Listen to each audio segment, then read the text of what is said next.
Today we are going to learn how to add and subtract fractions with unlike denominators using a model called area model. When we add and subtract fractions with unlike denominators, we need to review what an unlike denominator is. What is an unlike denominator? An unlike denominator is when two fractions have different denominators. They represent two different sized things. When we add and subtract fractions with unlike denominators, what do we find in order to add and subtract the fractions?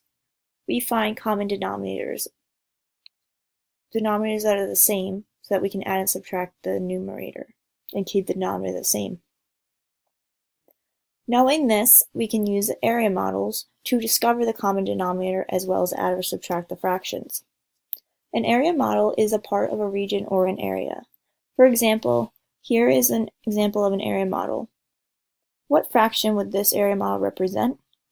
2/4, because there's 4 equal sized parts and only 2 parts are being considered because there's only 2 shaded. So each block represents a fourth and there are 2/4 shaded in. Knowing what an area model is, we are going to draw a rectangle just like this for each fraction in our problem to find the common denominators and to find the answers.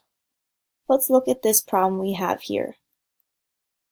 Jessica has 1/3 of a bag full of jelly beans. Laura has 1/2 of a bag full of jelly beans.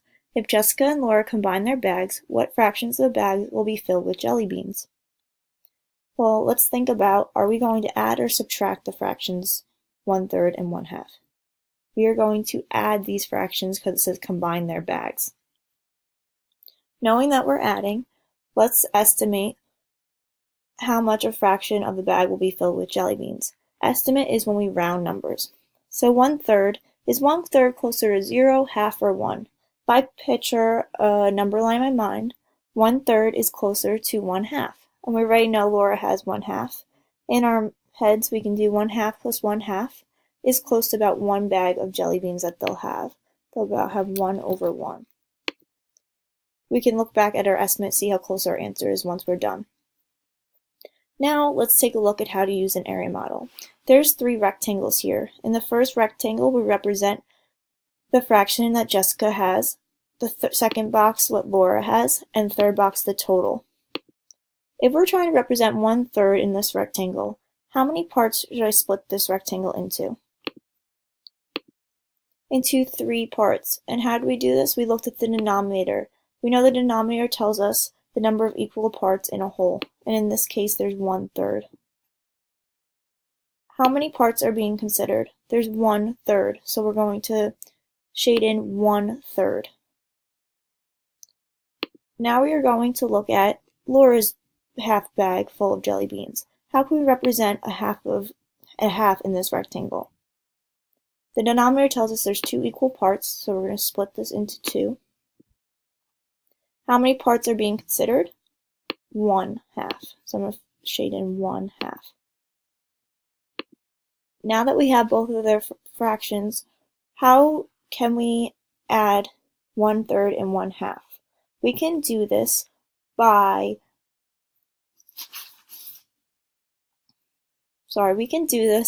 overlapping the lines to find the equal number of parts for each fraction. So we are going to subdivide 1/3 into halves. So what I'm going to do is I'm going to draw the line that's in the second box into the first box, and I'm going to draw the lines in the first box into the second box.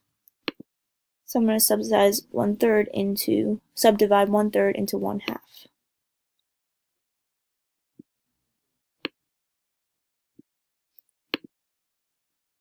How many parts do we have now in each rectangle? In the first one we have 1, 2, 3, 4, 5, 6. The second one we also have 1, 2, 3, 4, 5, 6. So now each fraction has a denominator of 6. How many 6 are in the first box? There's 2 6. How many are in the second box? 3 6. Each box represents a 6. 1, 6, 2, 6, 3, 6, 4, 6, 5, 6, 6, 6. But we can see that Jessica has 2 6, and that represents, this is equal to 1/3. And now Laura has 3 6, but that is also equal to 1/2. We did this so we could add the fractions. In the third box here, we're going to find the total.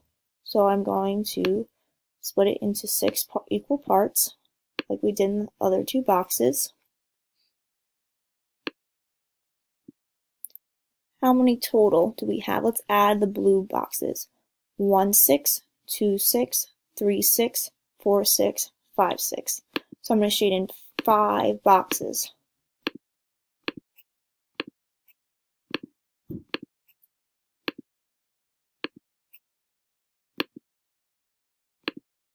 What is the fraction of the bag that will be filled with jelly beans by looking at this area model?